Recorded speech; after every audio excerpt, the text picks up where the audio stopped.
자, 오늘 증시 리포트가 하나 나와가지고 그 글에 대해서 제가 요약을 해서 구독자방에 하나 올려드렸습니다. 보시다시피 미국 증시가 10% 조정 후 반등, 트럼프 발언 앞두고 시장 긴장 고조라고 되어 있죠.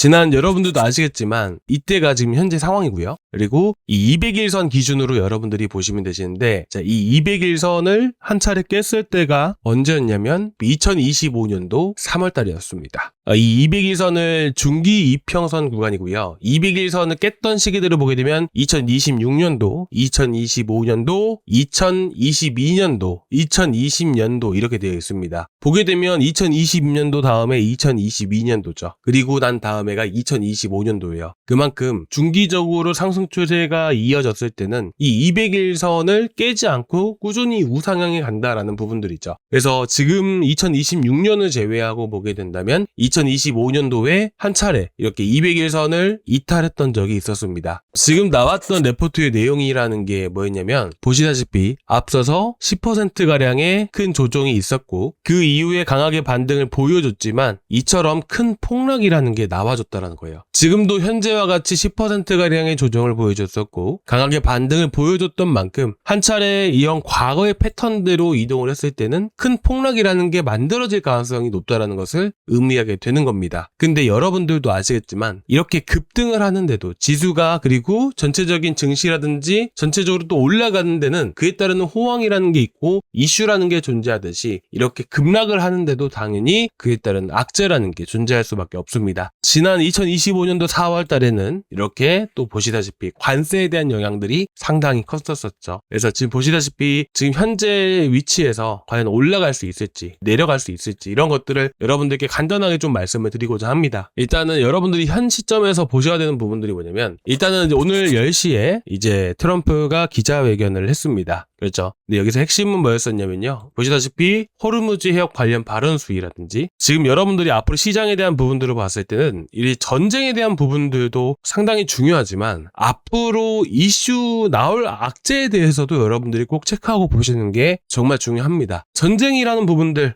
결국에는 언젠가는 끝날 얘기죠. 근데 중요한 것은 뭐냐면 오늘 보시면 어떤가요? 미국에서 철강 알루미늄 완제품에 25% 관세를 부과할 수도 있다라는 얘기가 나와줬습니다. 이제 미국이 어느 나라를 대상으로 관세를 부과를 할지는 저도 잘 모르겠지만 어쨌든 관세에 대한 문제라는 게 현 시점에서 부각이 되었을 때는 현재 나스닥 같은 경우도 전쟁에 대한, 예를 들어서 지금 단장에 전쟁이 이제 다음 주 안으로 끝난다라고 했을 때 이렇게 회복을 해주기보다는 관세에 대한 또 다른 악재가 지금 현재 나와버렸기 때문에 현 시점에서 다시 바닥까지 떨어질 가능성이 높다라고 저는 생각을 하고 있습니다. 여러분들도 아시겠지만 2025년도 3월 달에 엄청난 급락이 나와줬었죠. 그때 왜 나왔나요? 관세에 대한 부분들 때문에 이렇게 또 하락세가 나와줬습니다. 근데 중요한 건 뭐죠? 현재 5월 달에 미중 회담을 앞두고 있습니다. 말 그대로 어떤 얘기들이 나와줄지는 잘 모르겠지만 지금 이미 나와버린 관세 얘기 때문에 혹시라도 하는 마음에 혹시라도 5월 전에 중국에 대한 관세 얘기가 또 나오는 게 아닌가라는 이런 우려가 조금 있는 편입니다. 그렇기 때문에 지금 현재 관세에 대한 부분도 얘기도 나오다 보니까 지금은 여러분들이 현금 비중을 좀 더 계속해서 확보해 두시는 이런 전략을 갖고 보시는 게 좋지 않을까 합니다. 그래서 지금 어쨌든 전쟁이라는 게 잘 마무리가 될 것이다라는 이런 기대감 때문에 현재 시장이 반등이 나온 것은 사실이지만 어쨌든 현 시점에서 여러분들이 보셨을 때 지금 관세에 대한 이슈까지 덩달아 있다 보니까 여러분들이 아무래도 이렇게 하락하는 데 있어서 이런 전쟁에 대한 리스크 때문에 전쟁에만 관심을 갖고 오시겠지만 이제는 전쟁이 아니라 관세에 대한 부분들까지 같이 보셔야 되는 게 맞지 않을까라는 생각이 들게 됩니다. 아직까지는 기술적으로 5000포인트를 지켜주고 있지만서도 저는 여기서 또 다른 악재가 한 가지 더 나와버리게 된다라고 했을 때는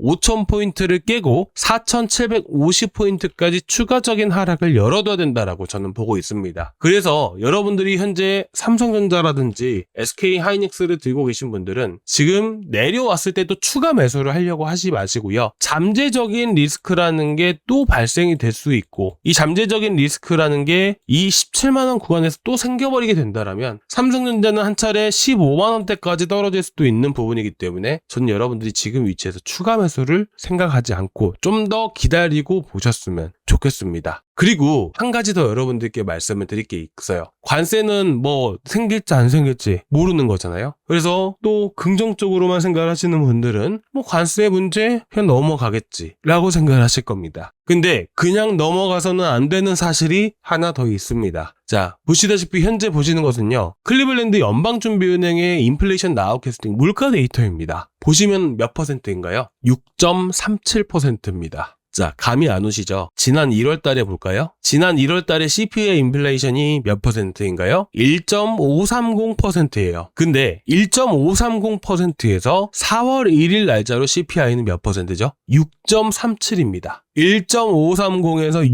6.37이면 거의 약 5%나 오른 상황이죠. 자, 여러분들은 이걸 보시면 어떤 생각이 드시나요? 그리고 이 CPI 인플레이션 지표가, 이 물가 데이터가 제대로 공식적으로 언제 발표가 되느냐? 4월 10일에 발표가 됩니다. 6%가 넘어갔습니다. 1%에서. 여러분들, 이걸 보시게 되시면 나스닥이 가만히 있을 수가 있을까요? 나스닥이 급락할 가능성은 있지 않을까요? 좀 더 높지 않을까요? 그렇죠? 이 데이터가 나왔을 때요. 그래서 여러분들이 저는 4월 중순경에도 한 차례 시장에 충격을 줄 수 있는 데이터가 발표가 되기 때문에 좀 더 지켜보시는 게 좋지 않을까라고 생각이 들게 됩니다. 그동안은 이렇게 단타로 좀 계속해서 진행을 하고자 합니다. 오늘도 남선알미늄 나갔었던 거 기억나실 거예요. 얼마 전에도 저희가 남선알미늄을 1414원에서 나가가지고 상한가 또 도달을 했었었죠. 더 올라갔습니다. 그리고 얼마 전에 또 TMC 나갔다가 만원대 나갔었잖아요. 그리고 보시면 자 14,000원까지도 급등이 나와줬습니다. 그래서 지금 이렇게 단타 종목들로 해가지고 눌림목 공략을 되게 많이 하고 있어요. 급등하는 걸 따라잡는 게 아니라 TMC는 이 자리에서 나갔었고요. 그리고 보시다시피 남선알미늄은 1415원 구간들 딱 요 자리에서 나갔습니다. 그래서 최대한 이런 조정 구간에서 눌림목 구간을 공략을 해서 이렇게 급등이 나와주고 있잖아요. 그렇죠? 그래서 이런 공략을 통해서 여러분들께 단타를 계속해서 나갈 거예요. 그동안은 어쨌든 시장이 좀 더 안 좋기 때문에 무리하게 추가 매수를 하기보다는 내려갔을 때 지금처럼 단타로 수익을 챙겨가고 그 다음에 우리가 이 수익금을 가지고 좀 더 바닥 구간에 진입을 했을 때 이렇게 삼성전자와 SK하이닉스에 대한 바닥 구간에서 제가 자리를 잡아가지고 추가 매수를 잡아 드릴 거예요. 그래서 지금 제 구독자방 아직 안 들어와 계신 분들은 이 고정 댓글란에 링크 한 번씩 이렇게 또 클릭해 주시고 들어오시면 되시는데 이 링크를 클릭을 하시면 이 페이지가 나오게 되는데요. 여기서 들어오실 때 구독자방 이제 확인차 제가 소통방 닉네임을 받고 있어요. 그래서 이렇게 소통방 닉네임 눌러주신 다음에 제출 버튼까지 눌러주시면 제가 바로 초대를 해드릴 겁니다. 자, 일단 저는 이렇게 생각을 하고 있습니다. 여러분들 지금 전쟁이 문제가 아닙니다. 물가도 정말 말도 안 되게 올라왔고요. 과거의 패턴대로 똑같은 흐름들이 나와줄 수가 있다는 것을 여러분들이 꼭 인지하고 계셨으면 좋겠습니다. 그리고 이제 전쟁이 끝난다라고 해서 그냥 거기서부터 해서 모든 것들이 제자리로 돌아오는 건 아니잖아요. 그렇죠? 아시죠? 제자리로 절대로 돌아오지 않습니다. 전쟁에 대한 여파라는 게 분명히 시장에 영향을 미칠 수밖에 없어요. 그거에 대한 대비가 저는 필요하다고 생각합니다. 그래서 저는 여러분들이 현금 비중은 항상 꼭 두고 보셨으면 좋겠어요. 그동안은 그래서 시장이 좀 더 추가 하락 가능성을 봐야 되는 부분이기 때문에 우리는 항상 단타로 해서 대응을 해 나가고 수익 본 걸로 이렇게 또 추가 매수하는 그런 전략을 갖고 여러분들께 좀 대응을 해드리고 이번 시장 잘 이겨 나가실 수 있게끔 저도 최선을 다해보도록 하겠습니다. 자, 오늘 여기까지 준비했고요. 다음 시간에 또 뵙도록 하겠습니다. 감사합니다.